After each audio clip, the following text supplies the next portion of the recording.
बीबी हो तो ऐसी। एक बादशाह अपने महल के छत पर टहल रहा था। टहलते टहलते उसकी नज़र महल के नज़दीक एक घर की छत पर पड़ी, जिस पर एक बहुत ही खूबसूरत औरत कपड़े सुखा रही थी। बादशाह ने एक अपने बांदी को बुलाकर पूछा, किसकी बीबी है ये? बांदी ने कहा, बादशाह महाराज सलामत, यह आपके गुलाम फिरोज की बीवी है। बादशाह नीचे उतरा। बादशाह पर उस औरत के हुस्नो जमाल का सहर सा छा गया था। उसने फिरोज को बुलाया। फिरोज हाजिर हुआ तो बादशाह ने उससे कहा, फिरोज, हमारा एक काम है। हमारा ये खत फला मुल्क के बादशाह को दे आओ और इसका जवाब भी उनसे ले आना। फिरोज उस खत को लेकर घर वापस आ गया। खत को अपने तकिए के नीचे रख दिया। सफर का सामान तैयार किया। रात घर में गुजारी और सुबह मंजिल मकसूद पर रवाना हो गया। इस बात से लमस के बादशाह ने उसके साथ क्या चाल चली थी। इधर जैसे ही फिरोज नजर से ओझल हुआ, बादशाह चुपके से फिरोज के घर पहुंचा और आहिस्ता से फिरोज के घर का दरवाजा खटखटाया। फिरोज की बीवी ने कहा, कौन है? बादशाह ने कहा, मैं बादशाह हूँ, तुम्हारे शोहर का मालिक। तो उसने दरवाजा खोल बादशाह को अंदर आकर बैठ गया। फिरोज की बीवी ने हैरान होकर कहा, आज बादशाह सलामत, यह हमारे गरीब खाने में?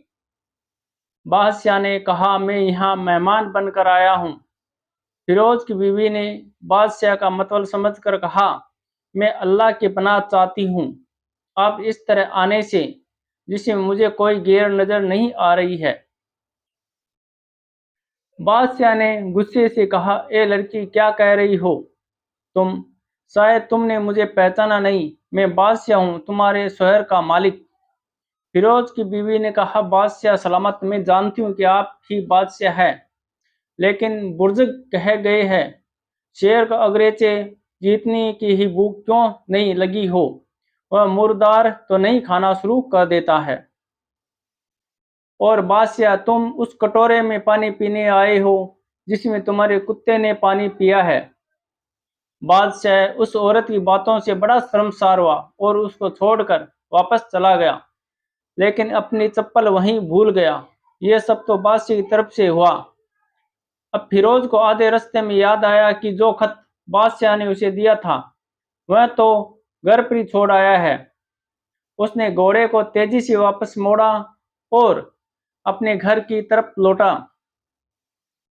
फिरोज अपने घर पहुंचा तो तकिए के नीचे से खत निकालते वक्त उसकी नजर पलंग के नीचे पड़े बादशाह के डोले चप्पल पर पड़ी, जो वह जल्दी में भूल गया था। फिरोज का सर चकरा कर रह गया और वह समझ गया कि बादशाह ने उसे सफर पर सिर्फ इसीलिए भेजा था ताकि वह अपना मतलब निकाल ले। फिरोज किसी को कुछ बताए बगैर चुपचाप घर से निकला। खत लेकर वह चल पड़ा और काम खत्म करने के बाद बादशाह के पास वापस आया तो बादशाह ने उसे इनाम के तौर पर 100 दिनार दिए। फिरोज दिनार लेकर बाजार गया और औरतों के इस्तेमाल के कीमती कपड़े और कुछ तोहफे भी खरीद लिए। घर पहुंचकर बीबी को सलाम किया और कहा, चलो तुम्हारे मायके चलते हैं। बीवी ने पूछा, ये क्या है? कहा, बादशाह ने इनाम दिए है और मैं चाहता हूं कि ये तुम ये पहनकर अपने घर वालों को भी दिखाओ। बीबी, जैसे आप चाहे। बीबी तैयार हुई और वालिदैन के घर अपने शोहर के साथ रवाना हुई। दामाद और बेटी और उनके लाए गए तोहफे को देखकर वो लोग बहुत ही खुश हुए। फिरोज बीबी को छोड़कर वापस आ गया। एक महीना गुजरने के बावजूद ना बीबी को पूछा और ना उसको वापस बुलाया। फिर कुछ दिन बाद उसके साले उससे मिलने आए और उससे उनसे कहा कि आप अपनी बहन से गुस्से और नाराजगी की वजह बताइए या फिर आपको काजी के सामने पेश करेंगे। तो उसने कहा अगर तुम चाहो तो कर लो, लेकिन मेरे जिम्मे उसका कोई ऐसा हक बाकी नहीं जो मैंने अदा ना किया हो। वह लोग अपना केस काजी के पास ले गए तो काजी ने फिरोज को बुलाया। काजी उस वक्त बादशाह के पास बैठा हुआ था। लड़की के भाइयों ने कहा, अल्लाह बादशाह सलामत और काजी साहब को सही सलामत रखे।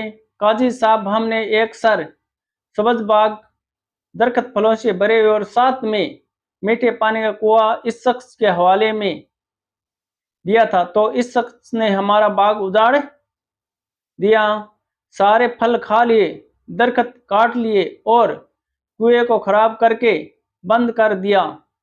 काजी फिरोज की तरफ मुंह मोड़ मौत वजह पूछा, हाँ तो लड़के तुम क्या कहते हो इसके बारे में? तुम फिरोज ने कहा, काजी साहब, जो बाग मुझे दिया गया था वह उससे बेहतर हालत में मैंने वापस किया है। काजी ने पूछा, क्या इसने बाग तुम्हारे हवाले वैसी हालत में किया है जैसे पहले था? उन्होंने कहा, हाँ वैसे हालत में वापस किया है, लेकिन हम उनसे बाग वापस करने की वजह जानना चाहते हैं। काजी ने कहा, हाँ फिरोज, तुम इसके बारे में क्या कहना चाहते हो? फिरोज ने कहा, काजी साहब, मैं बाग किसी बुग़्ज़ या नफरत की वजह से नहीं छोड़ा, बल्कि इसलिए छोड़ा कि एक दिन जब मैं शाम को भांग में आया तो उसमें मैंने शेर के पंजों के निशान देखे, तो मुझे खौफ हुआ कि शेर मुझे खा जाएगा। इसीलिए शेर के इकराम की वजह से मैंने बाग में जाना बंद कर दिया।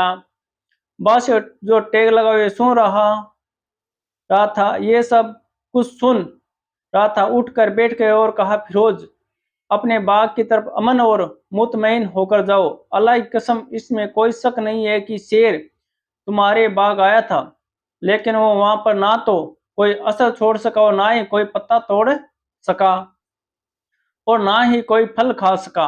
वह वहां पर थोड़ी देर रहा और मायूस होकर लौट गया। और खुदा की कसम, मैंने कभी तुम्हारे जैसे बाग के गिर्द लगे मजबूत दीवारें नहीं देखी। फिरोज अपने घर लौट आया और अपनी बीवी को भी वापस ले लिया। ना तो काजी को पता चला और ना ही किसी और को कि माजरा क्या है। क्या खूब कहते हैं, अहल आयात के राज को छुपाने कि लोगों को पता ना चले, अपने घरों के भेद किसी को जाहिर ना होने दे। दोस्तों, वीडियो अच्छी लगे तो लाइक करें और चैनल पर नए हो तो सब्सक्राइब जरूर कर लेवे, ताकि आने वाली हर कहानी आप तक पहुंच सके। जय हिंद।